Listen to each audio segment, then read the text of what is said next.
Добро вечер. Крајот на Централниот дневник ни е резервиран за вестите од културата.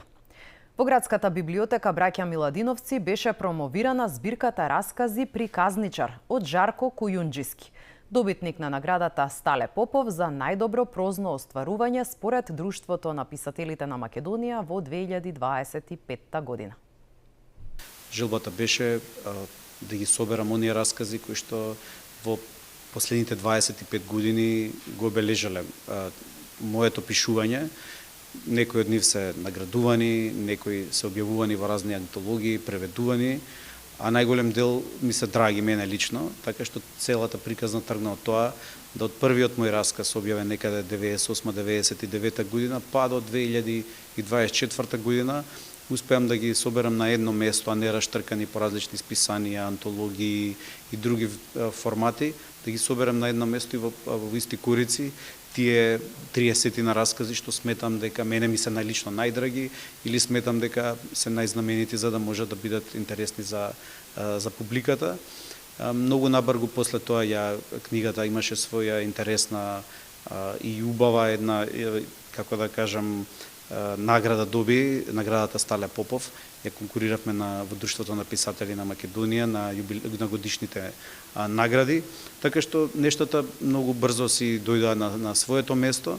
Инаку, како што кажав, првиот расказ, најстариот расказ овде објавен е, мислам, 98 или 99 година, а најновите, најтазите се од 2024 година и најголем дел се последните неколку години пишувани, но не значи дека не или не се опфатени различни временски периоди.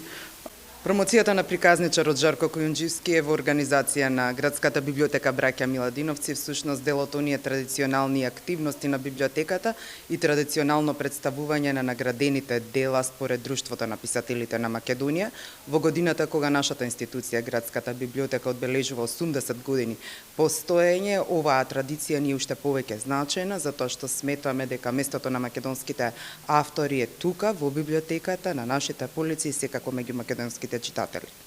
Националниот џез оркестар со музичкиот проект Македонски сновиденија ќе се представи во рамки на европската турнеја која од 12 до 17 ноември ќе се одржи во Будимпешта, Прага и во Виена.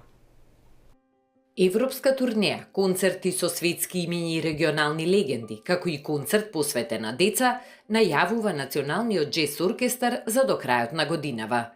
Следен концерт што публиката може да го очекува е веќе најавениот настап на пионерите на џез фјужн жанрот Yellow Jackets на 6 ноември во Македонската опера и балет.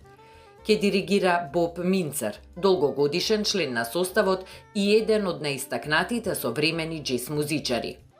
По овој концерт од оркестарот ја најавија малата турнеја низ европските престолнини Будимпешта, Прага и Виена, насловена Македонски сновиденија.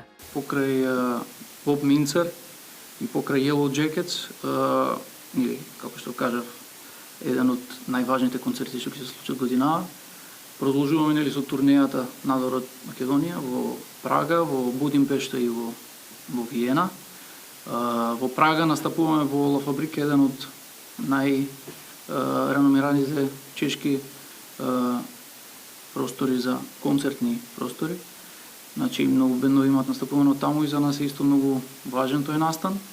И многу е битно што, како што кажа Гоци Кире, настапуваме со комплетно македонски производ. Значи, настапуваме со композиции и аранжмани наши, од Илија Пејовски, од Владимир Николов и истовремено користиме мотиви и композиции, традиционални македонски композиции, ора.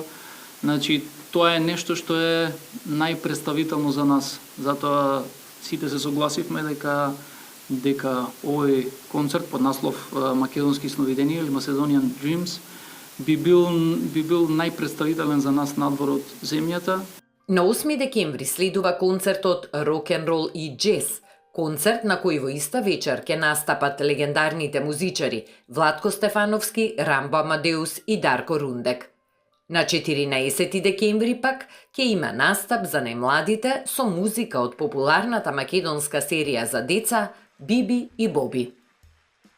И тука ги завршуваме вестите од културата. Ви благодарам на вниманието и секако останете со програмата на телевизија Алфа.